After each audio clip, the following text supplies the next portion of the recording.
মন্দারমণিতে ফের এক চরম বিপত্তি। কয়েক হাজার মানুষের রুটি রুজি কঠিন প্রশ্নের মুখে। প্রশাসনের কঠোর নির্দেশে রাজ্যের পর্যটন মানচিত্রে দীঘার পাশাপাশি মন্দারমণি একটি বিশেষ জায়গা করে নিয়েছে। গত কয়েক বছরে পূর্ব মেদিনীপুরের এই সুন্দর সমুদ্র নগরীতে পর্যটকদের আনাগোনা ভীষণভাবে বেড়ে যাওয়ায় এখানে আরও বেড়েছে হোটেল ও দোকানের সংখ্যাও। তবে অভিযোগ, মন্দারমণিতে গত কয়েক বছরে গড়ে ওঠা বেশ কিছু হোটেল, রিসর্ট, দোকান বেআইনিভাবে তৈরি করা হয়েছে। জাতীয় পরিবেশ আদালতের নির্দেশ মেনে এবার মন্দারমণিতে 140টি হোটেল ভাঙার নির্দেশ দিয়েছে জেলা প্রশাসন। এই নির্দেশেই এবার মাথায় হাত মন্দারমণির পর্যটন ব্যবসায়ীদের। বহু মানুষের রুটি রুজিও প্রশ্নের মুখে। 11 November CRZ coastal regulated zone management অথরিটির জেলা কমিটির তরফে মন্দারমণি এবং সংলগ্ন আরও 4টি মৌজায় 140টি হোটেল, লজ, রিসর্ট এবং হোমস্টে ভেঙে ফেলার নির্দেশ দেওয়া হয়।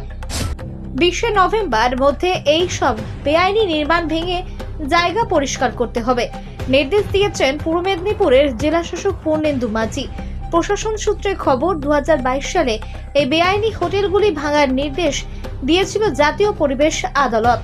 কারণ হোটেলগুলি উপকূল বিধি না মেনে গড়ে উঠেছিল। এর মধ্যে শুধু দাদন পাত্র বারেই রয়েছে 50টি হোটেল, সংলগ্ন সোনাইমুইয়ে 36টি, শ্রীরামপুরে 27টি, মন্দারমণিতে 30টি হোটেল এবং দক্ষিণ পুরুষোত্তমপুর মৌজায় একটি লজ রয়েছে।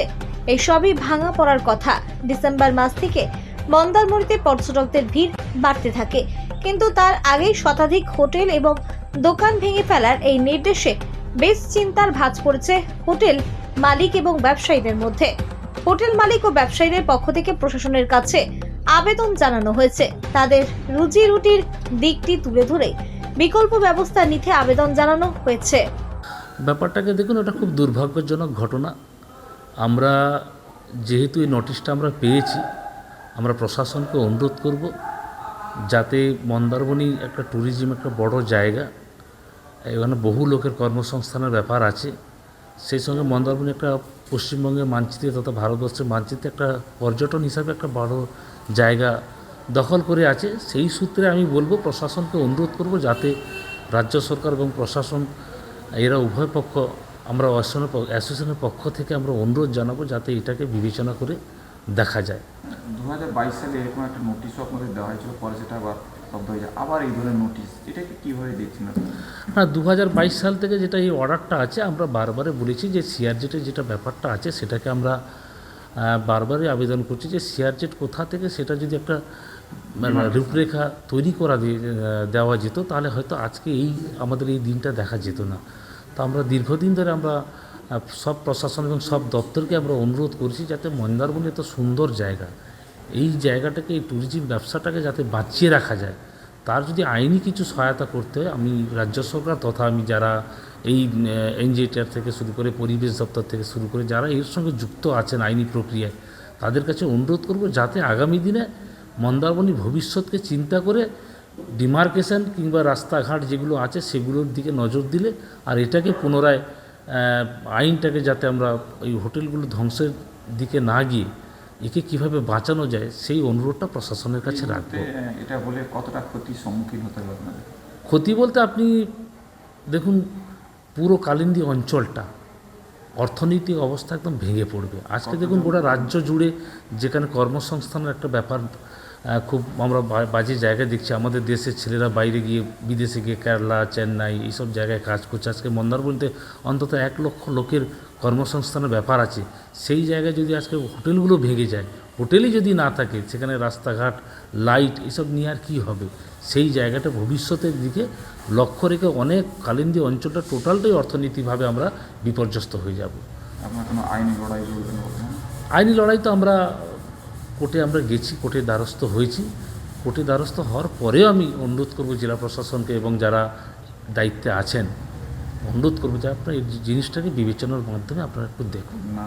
এটা কতটা খারাপ বা ভালো বলে মনে হচ্ছে স্থানীয় মানুষ হিসেবে? তোমরা তো কাজ করে এখানে। মানুষ বলতে আমরা যে পজিশনে আছি, আমাদের ব্যবসা ঠিক মতো করতে পারছি না, রাস্তা নাই যাতায়াতের, সমুদ্রের দিয়ে সাইড দিয়ে রাস্তা হলে আমরা একটা এই যে হোটেল ভাঙা হচ্ছে, হোটেল ভাঙা হলে ভালো না খারাপ তোমরা কি মনে করছো? হোটেল ভাঙা হলে ভালো আছে খারাপ আছে, কিছু মানুষের কর্মসংস্থান বন্ধ হয়ে যাবে। কত মানুষ এখানে কাজ করে তাও? এখানকার লোক নেই, শুধু বাইরের লোকেই বেশি কাজ করে। কতটা হোটেল রয়েছে এখানে? অনেকগুলো প্রচুর হোটেল আছে, সব হচ্ছে বেআইনি জায়গার উপরে সব হোটেল বানিয়েছে, বেআইনি করছে, কোনো পারমিশন নেয়নি। পারমিশন নেই। এই যে ভেঙে ফেলা হলেও কিছু কর্মসংস্থানও কিছু মানুষেরই হবে। সে তো হবে। স্থানীয় মানুষ যারা, তারা কি বলছে, ভেঙে ফেলে ভালো না এটা কিভাবে দেখছেন আপনারা? আমরা তো মেন হচ্ছে ভালো খারাপ সব, ভেঙলেও ভালো আর না ভাঙলেও ভালো, কোনো অসুবিধা হবে না। ভেঙে দিলে কি হবে? ভেঙে দিলে কিছুটা মানুষের ক্ষতিগ্রস্ত হবে, কিন্তু রাস্তাঘাটটা হলে ভেঙে দিলে রাস্তাঘাটটা একটু ভালো হলে ভালো।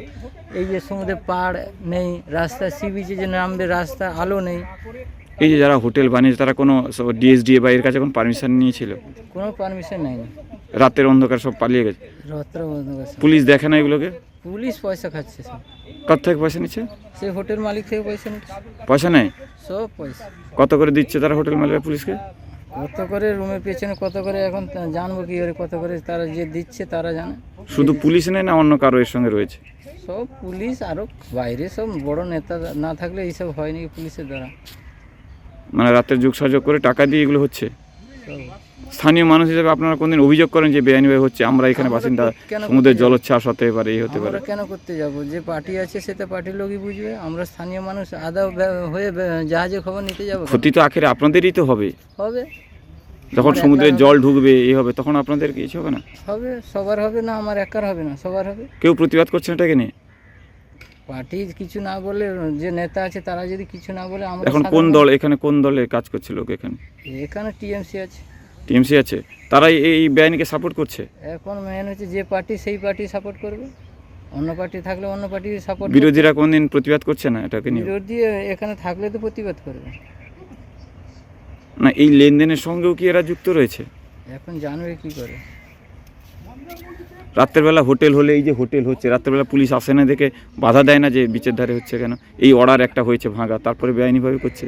সব প্রথম থেকেই তো বলে দিয়েছে সি বিচে কোনো হোটেল তৈরি করা যাবে না, আচ্ছা। তাও পয়সা খেয়ে হোটেল হয়ে যাচ্ছে প্রথম থেকে। এর ফলে কি স্থানীয় মানুষের কোনো উপকার হচ্ছে? মূলত কোনো উপকার হয়নি, ক্ষতি হচ্ছে স্থানীয় মানুষ। এই যে নোংরা জল, এই যে সমুদ্রের সি বিচে সব নোংরা জল হয়েছে, মাছ আমাদের মাছ যে জাল দিয়েছি সব মাছ পাচ্ছে, সমুদ্রের সব নোংরা জল, মানে বাথরুমের জল সব সি বিচে ছাড়ছে। এর সেটাও পরিষ্কার হয় না? সেও করছে না, সব যত নোংরা জল দেখো, যত সব সুইমিং পুল আছে সব সুইমিং পুলের জল সমুদ্রে ছাড়ছে। মানে আখেরে বাইরের লোক এখান থেকে ইনকাম করে চলে যাচ্ছে, আমরা কিছু পাচ্ছি না। সব এখানে কোনো স্থানীয় মানুষ কাজ করেন? স্থানীয় মানুষ হোটেলগুলোতে কাজ পান? খুব কম, সব বাইরে থেকে আনা হয়। বাইরে থেকে জাহাঙ্গীর বাদশাহ রিপোর্ট, জেবি লাইভ নিউজ।